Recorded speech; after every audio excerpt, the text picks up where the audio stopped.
అమ్మా సుహాసిని, తాళి కట్టిన భర్తను డబ్బులిచ్చి కొనుక్కోవలసిన పరిస్థితి అమ్మా నీకు కావాల్సింది.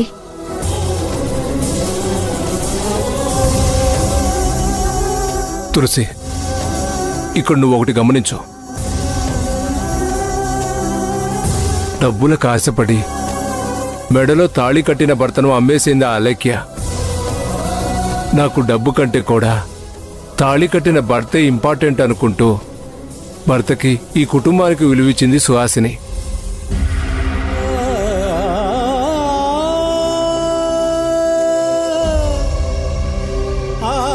నువ్వు చాలా మంచి పనే చేశావు.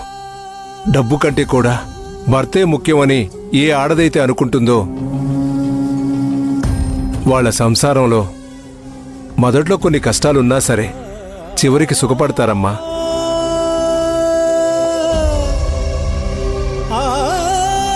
సమాజంలో గౌరవం ఉంటుంది, కన్నబిడ్డలకి విలువ ఉంటుంది. ఇదంతా కూడా నువ్వు చేసిన పనిలో ఉందమ్మా.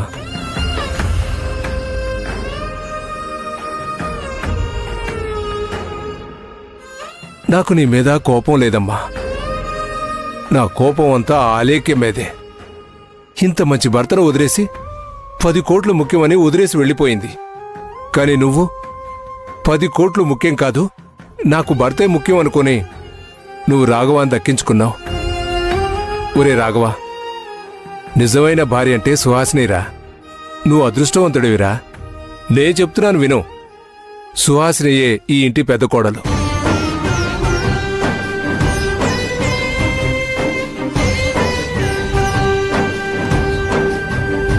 నువ్వేనమ్మా మా ఇంటికి పెద్ద కోడలివి.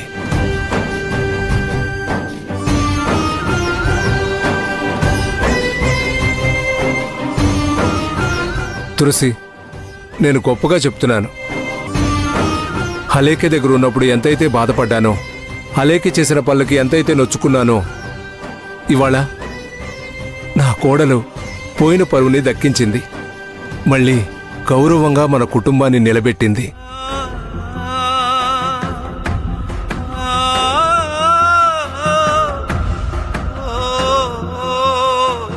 అవునమ్మా సుహాసిని, నేను కూడా ఈ కోణంలో ఆలోచించలేదు. నా భర్తే నా సర్వస్వం అని నిలబడిందే నిజమైన భార్య.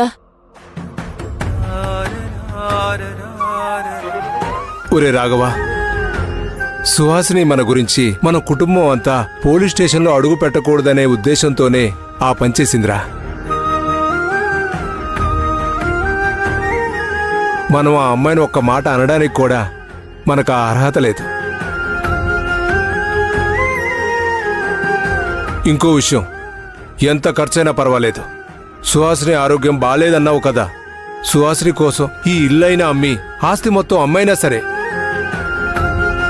ఏ మూలకైనా వెళ్ళు, ప్రపంచంలో ఎక్కడికైనా వెళ్ళు, తను మాత్రం బావుండాలి, తను బతకాలి. సుహాసిని కాపాడరా.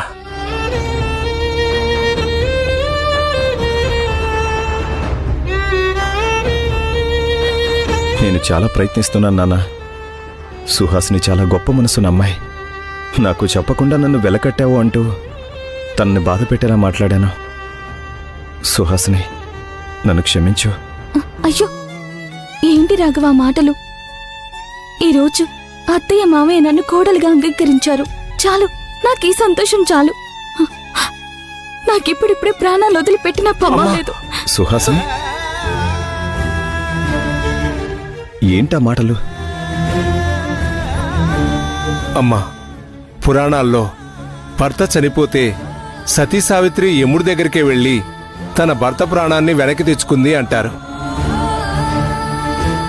నువ్వు నీ భర్త రాఘవని రాక్షసైన అలేఖ్య నుంచే రక్షించి చాలా మంచి పనే చేశావమ్మా.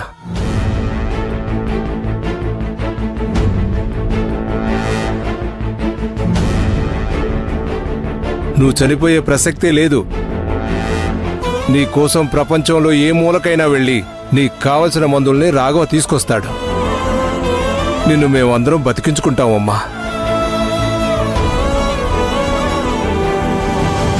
ఎరా రాఘవ? అవును నాన్న. అమెరికా, ఆస్ట్రేలియా, సింగపూర్ అన్ని చోట్లకు నేను సుహాసిని మెడికల్ రిపోర్ట్స్ పంపించాను. రోజు డాక్టర్స్తో మాట్లాడుతూనే ఉన్నాను. ఏదో ఒక దారి దొరుకుతుందని నమ్ముతున్నాను నాన్న.